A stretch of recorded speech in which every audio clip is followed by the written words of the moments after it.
husband was dead and is alive. Come on, celebrate. Celebrate, celebrate.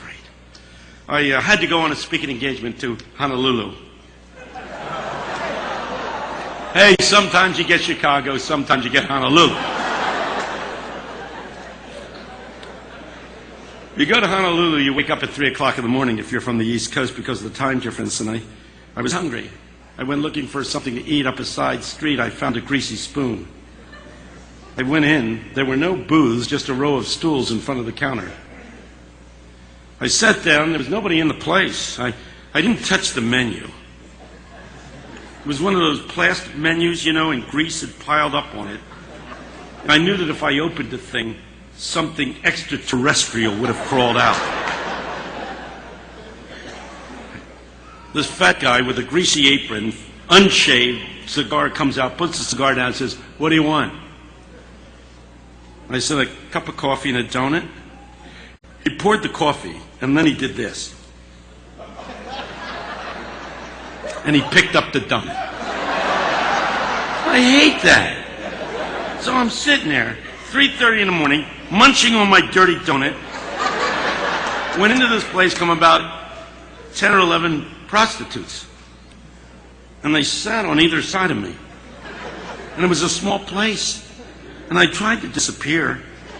The one next to me was especially boisterous, and she said to her friend, "Tomorrow's my birthday. I'm going to be 39. And her friend said, "So what do you want me to do? Sing happy birthday? So you're going to be 39. You want a cake? You want a party?" First woman said, "Look, I don't want anything. I'm just telling you it's my birthday. Why do you have to hurt my feelings?" And then she added, "I've never had a birthday party in my whole life. I don't expect to have one now." That did it. I waited until they left. And then I called Harry over. I said, "Do they come in here every night?" He said, "Yeah." I said, "The one right next to me." He said, "Agnes." I said, "It's her birthday tomorrow, Harry. What do you say we decorate this place? And when she comes in tomorrow night, we have a little party for her. She's never had a party in her whole life." He grabbed my hand and squeezed it and said, "Mister, that's beautiful. Beautiful. She ain't come out here. This guy wants to throw a birthday party for Agnes. It's her birthday tomorrow." She came out and she said, "Oh, mister, that's brilliant. Nobody ever does anything for Agnes, and she's one of the good people in this town. I know what she does to make money, but she's a good person." I said, "Can I decorate the place?" She said, "To your heart's content." I said, "I'm going to bring a big birthday cake." Harry said, "Oh, no, the cake's my thing." Oh, jeez. So I got there the next morning at about 2:30. I had bought this crepe paper at the Kmart. I strung it across the place. I had made a big sign, "Happy Birthday, Agnes," put it on the mirror behind the counter. I had the place spruced. It was ready. Jan, who did the cooking, had gotten the word out on the street. By 3:15, every single prostitute in Honolulu was squeezed into this diner. It was wall-to-wall prostitutes. And me! 3:30 in the morning, the door opens. In comes Agnes and her friends. I've got everybody set, everybody ready. As they come to the door, we yell, "Happy birthday, Agnes!" and start cheering like mad. I've never seen anybody so stunned in my life. Her knees buckled. They steadied her. They got her down on a stool, and we started singing, "Happy birthday, happy birthday, happy birthday to you." And they brought out the cake with the candles. That was it. She lost it and started to cry. Harry just stood there with the cake, with all the candles. Said, "Knock it off. Come on, Agnes, knock it off and blow out the candles. Come on, blow out the candles." She tried, but she couldn't do it, so he blew out the candles. He gave her the knife and said, "Now cut the cake. Come on now, cut the cake, Agnes, cut the cake." She sat for a long moment, and then she turned to me and she said, "Mister, I really don't want to cut the cake. Is it okay if I don't cut the cake?" I said, "It's your cake. It's your cake. You can do with it what you want." She said, "I want to take it home. I want to show it to my mother. Is that okay?" I said, "Sure." She stood up. I said, "Do you have to do it now?"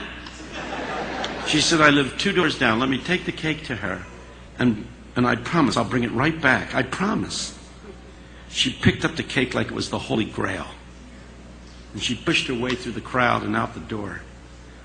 And as the door swung slowly shut, there was dead silence. You talk about an awkward silence. All of us were just standing there, stunned. I didn't know what to say, so I finally said, what do you say we pray?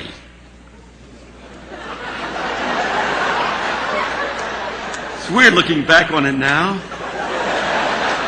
A sociologist leading a prayer meeting with a bunch of prostitutes in a diner at 3:30 in the morning. It was the right thing to do. And I prayed that God would deliver her from what filthy men had done to her, probably starting when she was too young to even know what was going on. That's how these things start. You know, some kid, 11, 12 years old, gets messed over by some filthy slob, and her self-image is destroyed, and she's ruined, and we blame her when we ought to be blaming him.